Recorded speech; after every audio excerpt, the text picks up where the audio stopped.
Thanks to Square Enix for providing me with the review code. Come on, pick up. Oh, hey everyone. Sorry, I've been playing Fantasian Neo Dimension and they talk about bacteria and everything, about being a plague and infecting people, so wondering if I can get out of work if I just say that bacteria is affecting me. Oh, hold on. Yes, this is Joey. Sorry, I won't be coming in today because I have bacteria. What do you mean I'm fired?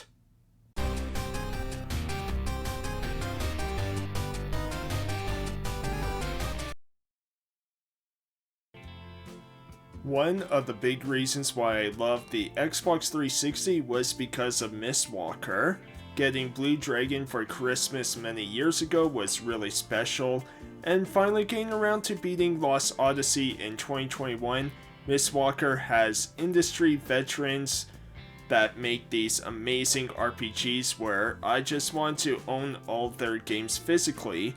And thanks to Square Enix for providing me with a review code for Mistwalker's game, Fantasian Neo Dimension, I get to experience another Mistwalker title. But I still needed to get a physical of it to support and show my love.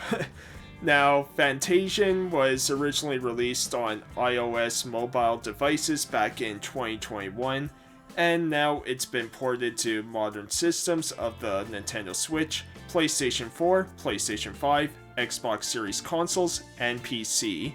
Thank you, Square Enix, for this wonderful opportunity to review Fantasian Neo Dimension, as we will go over the story and presentation, graphics, music and voice acting, gameplay, and finally, my final thoughts and replay value before giving my letter grade, with F being avoid this game at all costs, to S being the highest must-buy title. And so, let's dive in and see what Fantasian Neo Dimension is all about. Hope you all enjoy.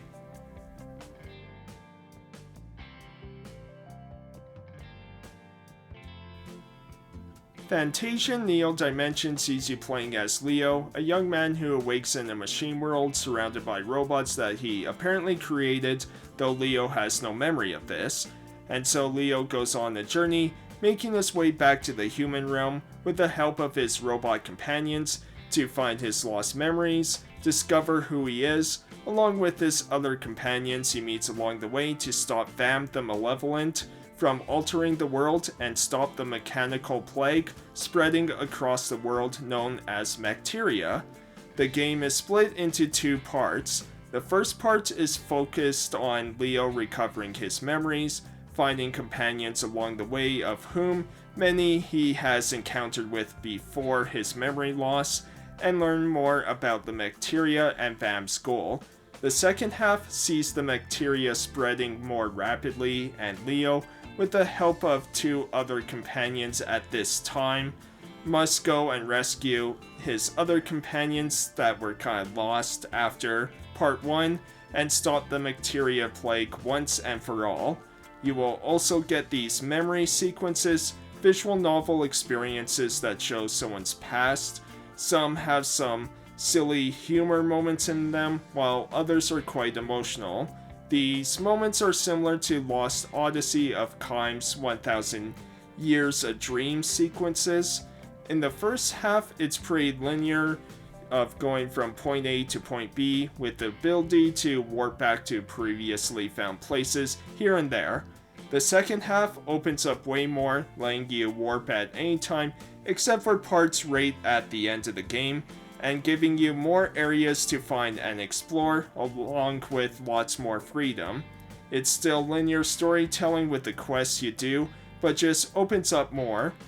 Also, the game does get a significant difficulty boost once you enter the second part, but I will talk about that more once we get into the gameplay part.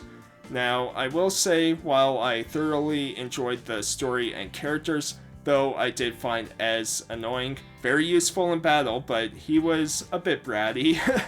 The game uses just about every JRPG cliche in the book, just something to be aware of.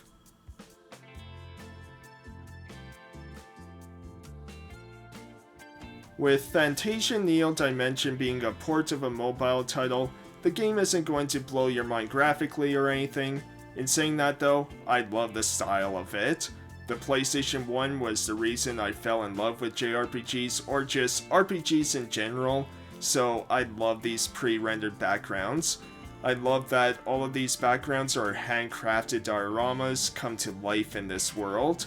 Each environment brought me back to those PlayStation 1 days, playing games like Final Fantasy 7 through 9 or Legend of Dragoon, and seeing what the world had to offer.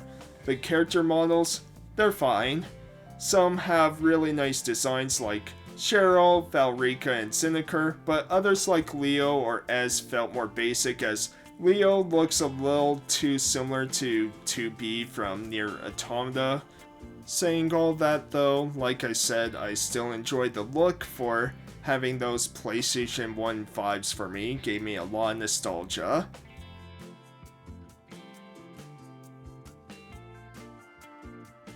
When you have the greatest composer in video game history, you know you're going to get a fantastic soundtrack here. Naburo delivers yet another masterpiece soundtrack, from having light-hearted moments to boss battle music that reminds me a little bit of Final Fantasy IX boss battle music.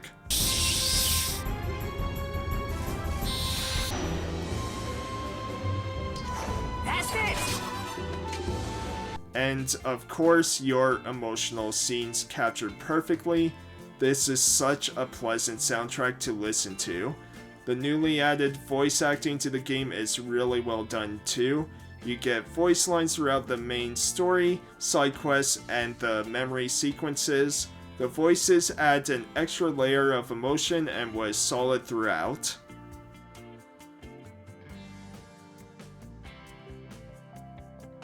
Fantasian Neo Dimension uses a conditional turn-based system, meaning that you can take as long as you want during your turn, while being able to see the turn order to strategize around your party's and enemies' turns.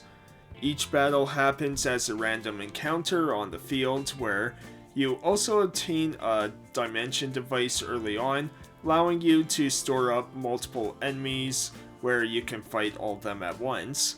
There are quests too later that will increase the dimension device's power. There are 2 difficulty modes in the game, normal and hard. I went with normal, and I'm glad I did because this game gets really tough.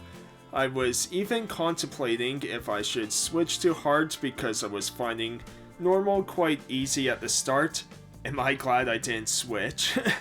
The first part of the game is quite easy to get through. There are some challenging bosses here and there, but nothing that I found was too bad.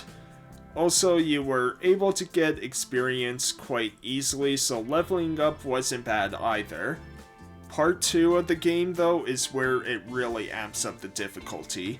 In part 2, bosses hit way harder, along with having really tough to deal with status ailments. The 2 worst ailments, in my opinion, being Curse and Death Sentence. Death Sentence is like the Doom effect in Final Fantasy, where after a few turns, that character dies. The Curse effect makes it so that party member that's affected with Curse cannot heal. Any healing items won't restore HP. There are many other ones, but those were the 2 that gave me the most trouble. This is where doing side quests is key, along with unlocking every chest that you come across, though some you must wait until later when you obtain the right chest key from a certain enemy. Now, luckily, Fantasian has really fun side quests for the most part to do. There's a few here and there that are, kind of meh, but most of them have really nice backstories and fun boss battles. But yes, you need to do these in order to succeed, or most players will need to do these to have success in the game. You will get great weapon rewards, some gems that will prevent certain status ailments from happening, auto revive once per battle for rescuing cats, so that's nice that those cats share one of their 9 lives with you, at least per one battle, and more. Now, I usually do as much as I can in games anyway, so I was already doing these quests, but just for others, they are needed to get through the game for most players. The game is still very challenging even when you do these side quests, but they are much more manageable once you obtain these quest items. The other thing that makes part 2 a challenge is that once you get to level 35, the game does experience scaling. This means that if you fight enemies that are a much lower level than you won't get nearly as much experience. It wasn't bad or anything, as there's lots of high level areas to go to fight enemies that are fairly easy to defeat. It just meant that leveling up does slow down at a certain point. FANTASIAN was such a fun challenge though, but in saying that, there was one boss I didn't like because you needed to unlock a certain skill for Ez to make the battle much easier, which I didn't do at first. I kind of wish the game sort of told me or had me, just let me know like I needed this type of skill to make it better, which for Ez it was vacuum. And that's another part of the second half of the game, is you unlock a skill tree. Each time you level up, you get 6 SP points, though to a certain point, once you get high enough level, then you have to rely on SP capsules, as you use these SP points to unlock new skills or stat increases. Each character also has multiple story quests in part 2 that, once beaten, will also unlock and power up what's called their tension skill. These are powerful abilities where during battles you have a tension gauge that will grow slowly as you attack enemies or take damage. Most of these tension skills attacks every enemy at once, though Kina and Ez are a bit different, with Kina healing everyone to full health, even KO characters, and Ez gaining multiple turns in a row. I will say too, the encounter rate is very high here. It just felt like many areas I went to, every 5 to 10 steps was an encounter or added to my dimension device, which I'm glad this was here, having this dimension device, because it would have been quite the slog to keep fighting that often. The combat is really fun though, with lots of abilities to unlock. Just be prepared for that jump in difficulty once you get to part 2.